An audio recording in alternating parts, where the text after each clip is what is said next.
Hey guys, Justin Linder here from Linder Power Systems and LPSFab.com. I've been wanting to start a kind of a video, a vlog, or whatever the kids call it these days, for a while now, to try to kind of start passing on some of my knowledge and helping kind of get people, you know, stoked on doing their own thing and possibly starting their own business and you know, pushing themselves to their potential and their limits. I'm just pulling up to work here.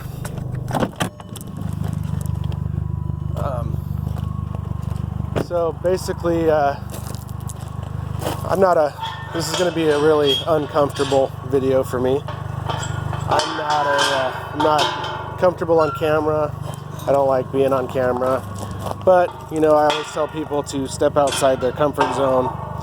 So, I guess I better follow suit, right? And do what I tell other people to do. So, that's what I'm doing. I've been trying to look for a reason to make a video here for a while. And I've decided that I'm going to kind of rebuild my little daily driver Volkswagen and build a little motor for it and kind of do it on a cheap budget, kind of the way the average guy does it, you know. But you know, using some of my knowledge that I've gained over the years to try to, you know, make that penny go the extra mile, I guess. But first, I figured I need to do a little introduction on myself and kind of show you guys. We'll give you guys kind of a background on me and how I got started and where I'm at today and all of those things. So, I'm just getting to work here now. I didn't get much sleep last night. I'm pretty tired. But I'm probably going to actually fall off the wagon today with caffeine. I haven't... hang on, I got to go disarm my alarm. It yells at me until I push the right buttons, so that's what I'm doing. Disarm system now. System disarm. Ready to arm. So anyway, I haven't been on caffeine for about a month now, but you know, that's generally my vice. I don't drink. I don't do drugs, I don't smoke, I never have. I've never tasted alcohol. So caffeine's been my kind of one vice, and I've been trying to kick that, but after getting about maybe 3 hours of sleep last night, I'm probably going to drink some caffeine today. So I'm just turning on my air here at the shop. Got my compressor here. I leave it running. I just have a valve that kind of closes the systems in case a leak happens. I don't want the compressor running for, you know, all night or something like that. So got my compressor turned on. I got to fire up some machines, get them warming up here.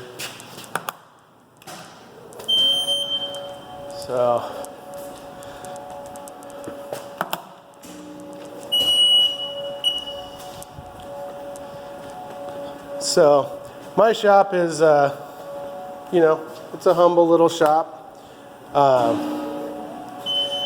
It's not as glamorous as it looks on Facebook or Instagram. I'm not sure if, you know, a lot of the guys on there that, you know, look super fancy, I feel like a lot of them are in the same position as me where, you know, they kind of try to take the best pictures they can and stuff like that to make themselves look fancy and whatever, but you know, and some of those guys are doing really good financially, and they have huge shops that are, you know, tons of money into them and whatever, but my shop's pretty small, and I'm out in the country, you know, I don't know, nothing special. I'm nothing special. The things I do are cool. I enjoy it. Let me get these machines fired up here.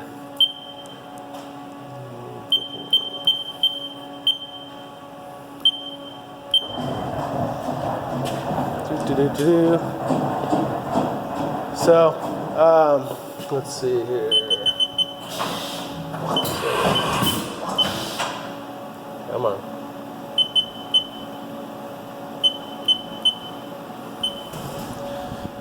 So, I'm running 3 machines today. I've got kind of 3 ops going in one machine and the last 2 in another, and then this lane's running a different part. So here I'll kind of try to do this.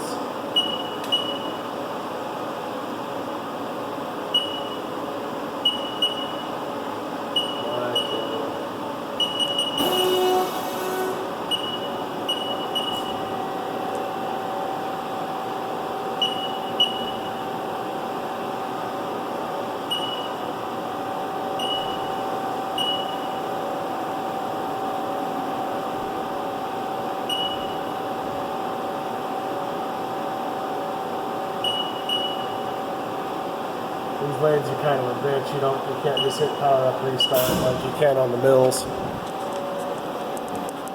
So got all these fired up.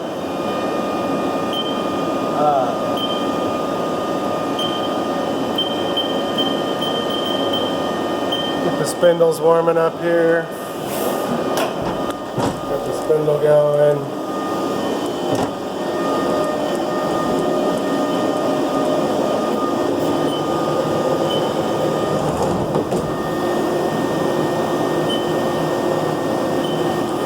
Spindle going in there.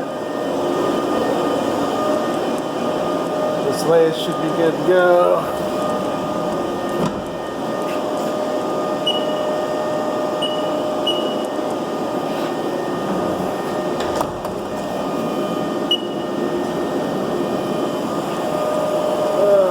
I like to do this on the lathe. I like to force the lubrication here on the spindle bearings every morning to kind of get a little bit of extra oil on the main spindle bearings. Anyway, I got everything warming up. So I guess I'll talk a little bit about myself. I'm going to go over here where it's a little less noisy. So basically about me, let's see.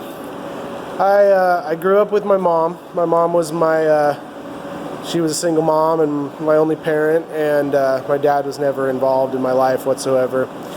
And so, you know, it's hard to figure out where I got kind of my mechanical abilities, but I give a lot of credit to the Legos, because I played with Legos nonstop as a kid. And you know, my mom was she was super awesome, and she kind of understood human dynamics and gender roles and things like that, and she was really good at kind of playing, you know, mom and dad. But I think she realized when I was pretty young that she you know, she would benefit, or I would benefit more from her kind of letting me be the man of the house, I guess. So at a pretty young age, I started, you know, having to take on some of the responsibilities that a man would have to. So I started fixing stuff for her, and, you know, doing a lot of the work around the house. We lived on 5 acres and had a few horses and chickens and a goat and things like that. Kind of a little mini farm. And so I learned how to work at a pretty young age. My mom had me breaking horses for her and stuff when I was young. And you know, she came from a cattle family in Arizona that worked one of the largest cattle ranches, like this side of the country, basically. And that's how she grew up. And my grandpa was like, I guess my great grandpa was inducted to like the Cowboy Hall of Fame, and we have some pretty cool family history as far as our legacy, I guess, although it's been lost in recent generations. But you know, there was a lot of like old cowboy movies and stuff filmed on the ranch that my mom grew up on, and things like that. And it's some pretty cool history. But besides that, I didn't start from nothing per se, but we didn't have a lot growing up. My mom was pretty broke for most of my young life. She ended up becoming a flight attendant for United Airlines when I was pretty young, and got to kind of travel for a living, and she really enjoyed that. And so I was lucky enough when I was young to be able to do some traveling, because she got quite a few benefits from that job. And I'm probably going too deep into my history here, but anyway, she worked her ass off, and I watched her work her ass off growing up. And she went from basically nothing to to having a pretty decent life, in my late teens, and she was flying internationally and getting paid pretty well, and things like that. And she always instilled a work ethic in me, and she never stopped. Like, I still don't know how she accomplished everything she did accomplish, in such a short time. But I strive every day to have that same drive, and and to make a better life for my family like she did for me. And so I guess that leads up to who I am today and all that. I started getting interested in cars when I was pretty young, like before I could even drive. But when I was 16, my mom helped me get a loan to get a little Volkswagen Jetta, and that was kind of my first car that I ever started modifying. And I did a ton of stuff to it, and it was kind of where I started and where I started learning, and I always struggled in school, and I never saw the how should I say this? I guess I never saw the value in like the regular school system, and kind of fighting to fit in the mold, I guess. I've always been kind of a nonconformist, and I've always kind of just figured out things on my own and done things my own way. And so I kind of have brought that into what I do, and I was lucky enough. I actually dropped out of 9th grade, and I went and got my GED, and my young life basically consisted of snowboarding and fucking off. But that's basically all I did. I worked up at Snoqualmie Pass, and I did a ton of snowboarding, and my whole life kind of revolved around that. And the car thing was just a means of transportation, but I still like tinkering on them and stuff like that. And then when I was 18, I ended up getting a job.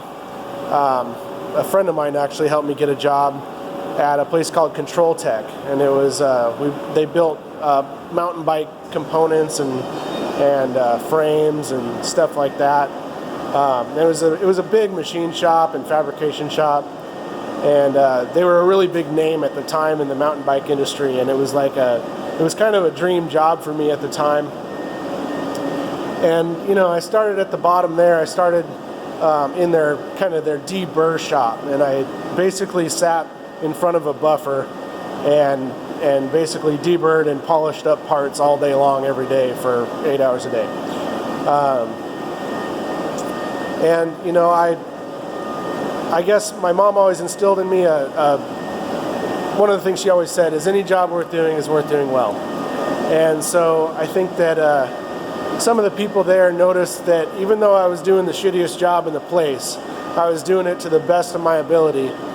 And And I ended up running that little department for a while, and I, had some employees under me, and then I moved into the saw shop where I basically ran all their production saws.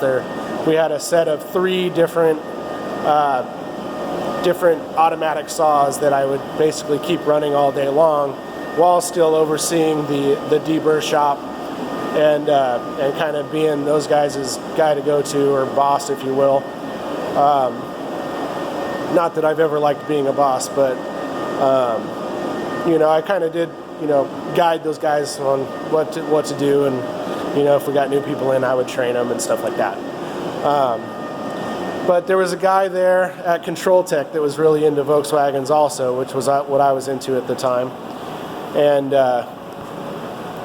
basically, he was a CNC machinist there, and he knew a lot about machining and CNCs, and he was a car guy also.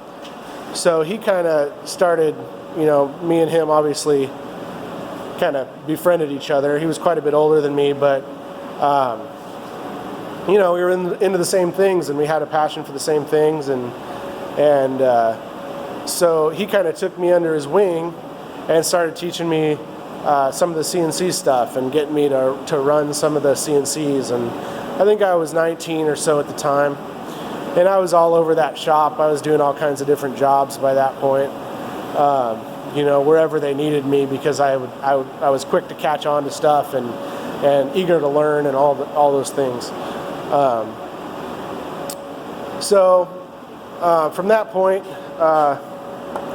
I started kind of getting my feet wet in the CNC department, and I never really knew what I wanted to do for a living, but I've always enjoyed building things.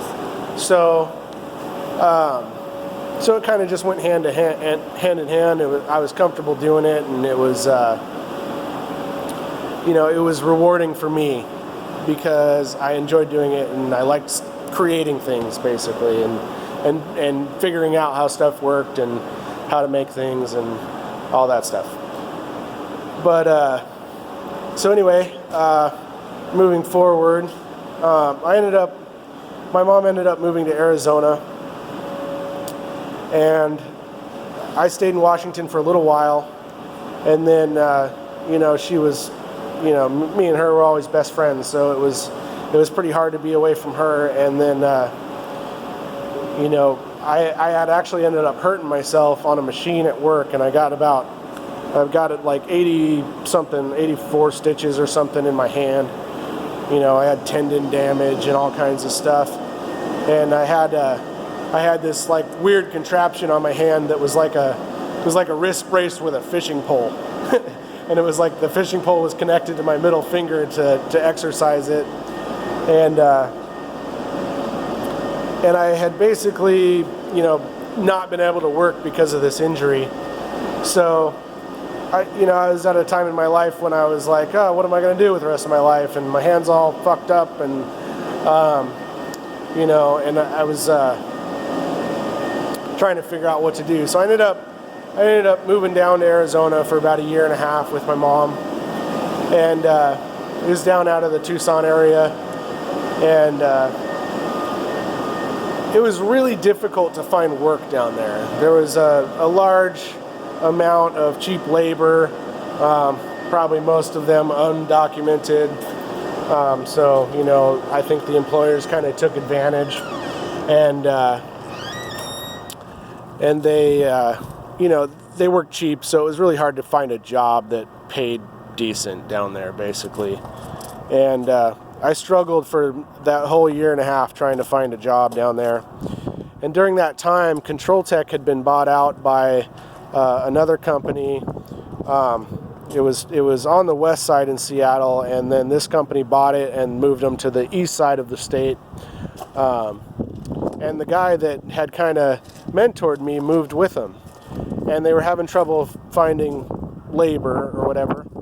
And so he called me up out of the blue, and he's like, hey, if you still haven't found a job, you should just come up here, because I can get you a job making decent money, and you'll be full-on CNC guy, like that's all you'll do. And I was pretty excited about that, so I was like, yeah, you know, I'm not doing anything down here in Arizona, so I jumped on it and I went, and I moved up here to Tri-Cities, Washington, which is southeastern Washington. We're out in the desert. I know most people don't understand that there's a desert in Washington, but we get about 300 days of sunshine a year, and it's hotter than hell in the summer and really cold in the winter. And you know, it was kind of a drastic change for me from growing up on the west side, where it's pretty mild tempered and you know, fairly wet all the time. But you know, the job was right and I enjoyed doing it, so you know, I moved up here and been kind of stuck here ever since, due to you know, having kids and things like that. But you know, we got back together, me and that dude, and started, you know, tinkering with cars again and thinking about cars. And I had a Mazda RX-7 at the time. It was an 88 second gen RX-7 anniversary edition. And so I started tinkering on that car. And I built some things for it, and some intercooler stuff, did a turbo upgrade and stuff like that. And during that time, I met a young kid that was super into cars. He was about 16 at the time. I was 21 or 22, something like that. And you know, I had gone out to some of the local meets, and there wasn't much of a car scene here. It was just kind of some, you know, little shitbox racers and stuff like that, and there wasn't much going on. But this kid that I met was super passionate, and me and him kind of started driving each other to do some things that were above and beyond what was going on in our local, you know, scene or whatever. That kid's name was Lundy. A lot of you car guys probably know who he is. He's since gone on to start Kaizen Speed, and started the Do It for a Living podcast, and he's done really well for himself.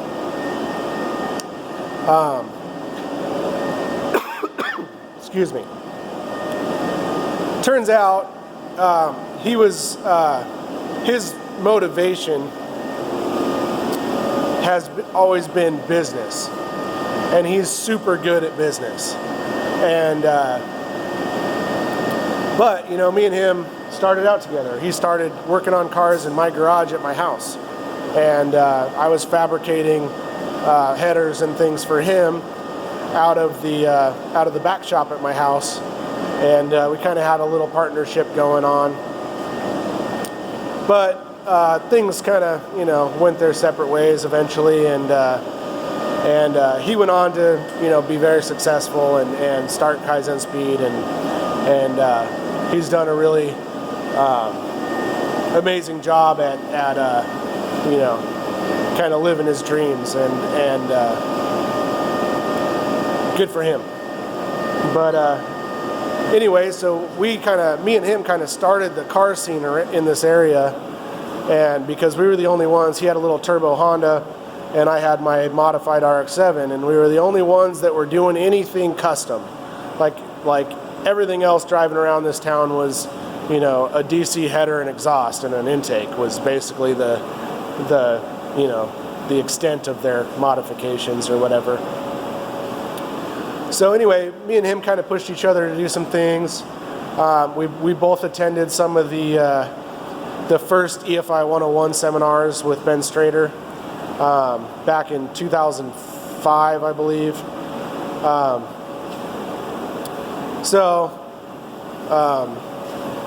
Basically, I continued working a day job for, you know, years and years, and kind of working on cars after hours. I basically worked two jobs for about 15 years. I worked a day job, and then I would go home after hours and work on cars and try to figure out, you know, how to pursue this passion, basically. And it wasn't always easy, and I got burned out sometimes and took some time off, and life stuff happened and got in the way, and this and that, and I had kids, so I had responsibilities that came first before my dreams. But I kept working, I kept working every day. I kept, as much as I could, I would keep learning and applying my trade to what I knew about cars. And a couple years ago, I'm not going to say I started from nothing. My mom actually died in 2004 and left me a little bit of money. And, I wasn't smart with all of it, but I was smart with some of it, and I made some good investments. And I was able to, make some money off of my money, and was able to pay off my house, and I bought my Dyno Dynamics dyno with that money. And I had invested in a commercial building. So I invested in this commercial building, and I spent the better part of 7, maybe 8 years kind of remodeling this building as I could afford to.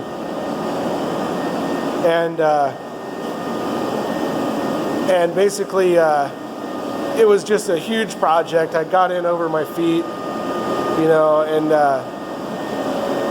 I was in it. I owned it, but it was it wasn't finished. It wasn't leasable. It wasn't sellable, and it was kind of this big looming project over my head. But I finally got it done, 7 or 8 years into it, and I leased it out for about a year. And I had some issues with the renters and stuff like that. And I had originally planned to run my business out of it. But the town that it was in is very not business friendly. So everything was very expensive. And I started, the power bill was 4 times what it should be, and this and that. Just because it was a commercial building in city limits. So I started understanding that maybe it wasn't the best place for me to try to start a business out of, because my overhead would have been high. So I ended up leasing it out for about a year, and then I had some problem with renters, and so I actually got approached by a real estate agent, and he basically said he had a guy that was interested in the building if I wanted to sell it. And I was like, well, okay, but I'm not going to sell it unless I can recoup my money. So I shot him a number that I thought was high, and he came back slightly under that, but I was basically breaking even at that point. And I was like, you know what? I can have some money in the bank and get out from under this huge headache that I had, and kind of reevaluate things, and basically, move on from that whole situation, because that was a big part of my life and a big black cloud hanging over my head for a long time. But so basically I ended up selling that place, and very shortly thereafter, a buddy of mine called, a buddy named Todd Cope, who owns Horsepower Barn out here in Tri-Cities. And he works with a guy in his same shop named Andy Divers, who owns AD Engineering, who does a bunch of BMW stuff. Anyway, Todd called me, and he's like, hey, there's this property next door to me, next door to my shop, that is being foreclosed on and going up for auction. And I was like, oh, really? And the only way, I don't know, most of you probably don't know how real estate auctions work, but basically you have to have the cash in order to even attempt to buy such a thing. And I just happened to have the cash in the bank because I had just sold that other property. And so I came and looked at it, and it had the shop I'm standing in now on it. It was unfinished. It was just a pole building. But the property was